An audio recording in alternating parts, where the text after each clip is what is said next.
Welcome to Law Library. Today we are exploring essential topic in tort law, general defences. ये legal principal defendant की help करते हैं अपनी liabilities को avoid करने के लिए, चाहे फिर प्लेंटिफ ने टॉर्ट के सारे एलिमेंट्स को प्रूव कर दिया हो।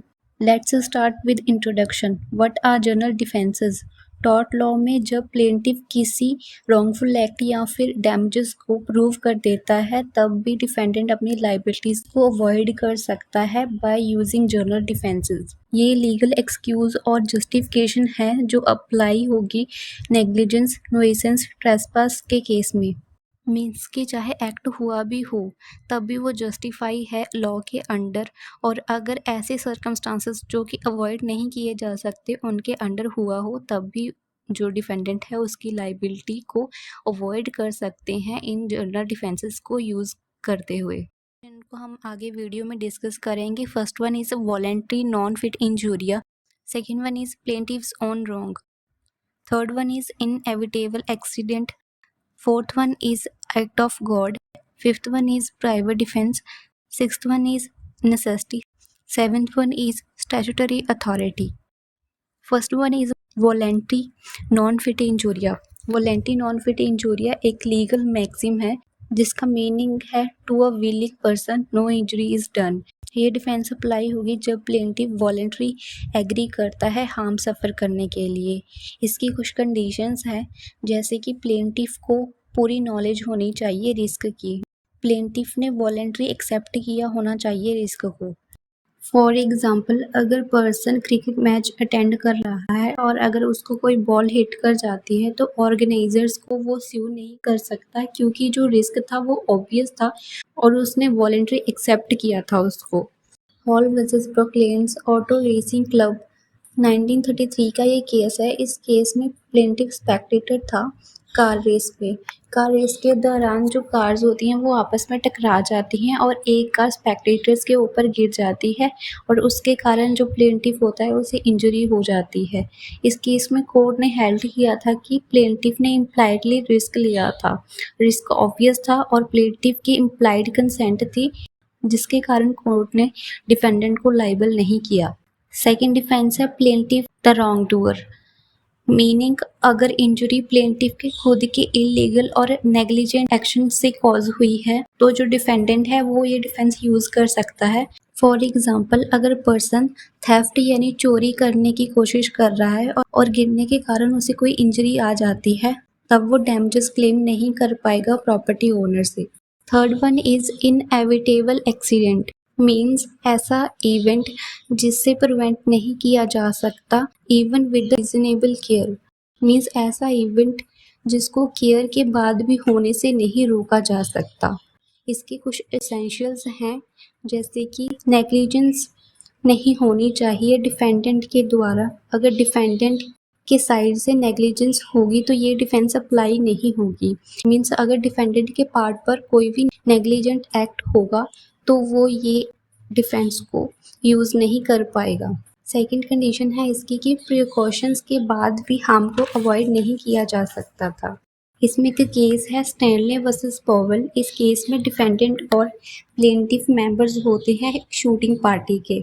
दोनों शूटिंग के लिए जाते हैं और जब डिफेंडेंट फायर करता है बर्ड पर तब वो जो शूट करता है वो गलती से जो प्लेंटिफ है उसे लग जाता है और प्लेंटिफ इंजर्ड हो जाता है। इस केस में कोर्ट ने हेल्ड किया कि जो इंजरी है वो एक्सीडेंटल है और डिफेंडेंट लाइबल नहीं है इस एक्ट के लिए। Fourth one is act of God. Act of God का मतलब है ऐसा एक्ट जो नेचुरल इवेंट हो और कॉज्ड ना हुआ हो ह्यूमन के द्वारा, और ऐसा एक्ट नेचुरली अकर हुआ है और उस पे जो ह्यूमन बींग्स हैं उसका कोई भी इंटरफेरेंस नहीं है। इसके कुछ कंडीशंस हैं जिनका प्रेजेंट होना ज़रूरी है तब भी इस डिफेंस को डिफेंडेंट यूज़ कर सकता है।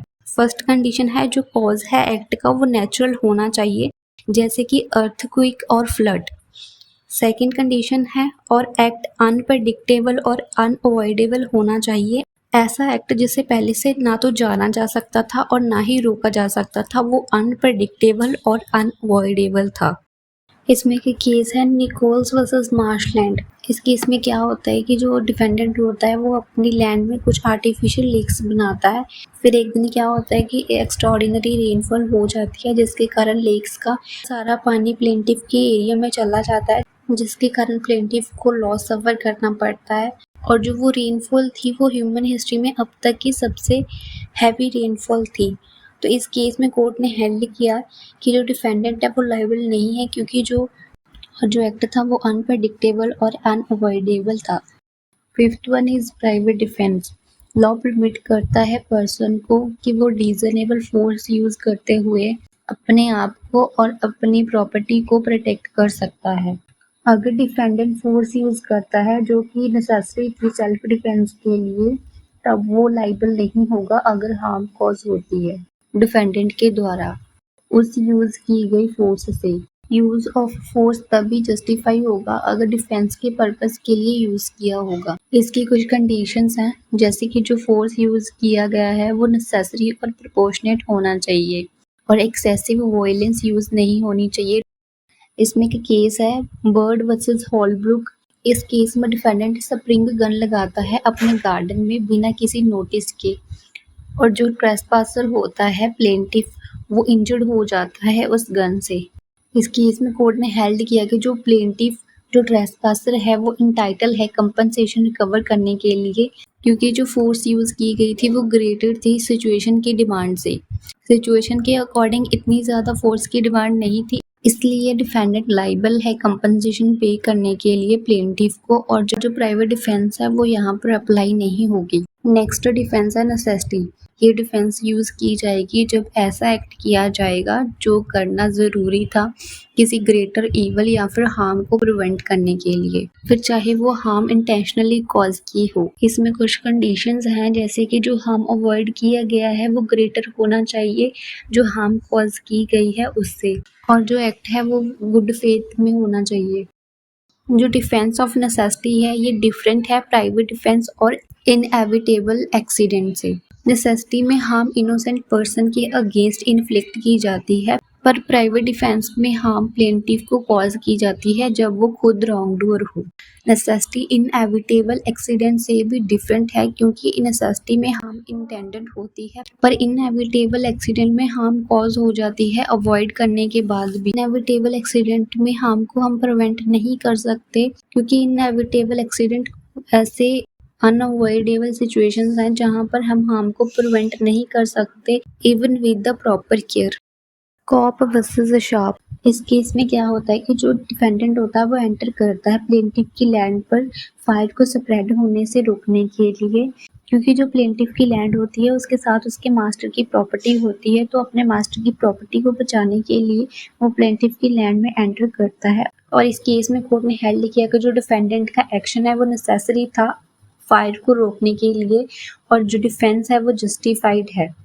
Last one is statutory authority. जब पर्सन एक्ट करता है किसी लॉ या गवर्नमेंट रूल के अंडर, तब उसको लाइबल नहीं किया जा सकता, और अगर उस एक्ट से कोई हार्म या फिर कोई लॉस किसी पर्सन को अकर होता है तब वो पर्सन स्टैट्यूटरी अथॉरिटी की डिफेंस ले सकता है। Vaughan versus Taff Vale railway company. 1860 का ये केस है। इस केस में क्या होता है कि जो रेलवे कंपनी है वो ऑथराइज होती है ट्रेन को रन करने के लिए। एक दिन क्या होता है कि जो ट्रेन की इंजन होती है उससे स्पार्क निकलती है, और उसके कारण जो ट्रैक्स का एडजॉइनिंग एरिया होता है वहां पर प्लेंटिफ के वुड्स पड़े होते हैं और उन वुड्स में आग लग जाती है। इस केस में कोर्ट ने हेल्ड किया कि जो रेलवे कंपनी है उसने जो सारी नेसेसरी प्रिकॉशंस थे वो लिए थे, इसलिए जो नेसेसिटी की डिफेंस है वो वैलिड है और जस्टिफाइड है। सो एट लास्ट टॉर्ट लॉ में जो जनरल डिफेंसेस हैं वो बैलेंस प्रोवाइड करती है इंडिविजुअल की राइट्स और जस्टिस के बीच। जो डिफेंसेस अपने डिस्कस किए हैं, इन डिफेंसेस को यूज करते हुए डिफेंडेंट है वो प्ले ले सकता है और अपनी जो लाइबिलिटी है उसको अवॉइड कर सकता है अगर उसका act necessity, act of God ऐसे स्पेशल सर्कमस्टांसेस में फॉल करता है।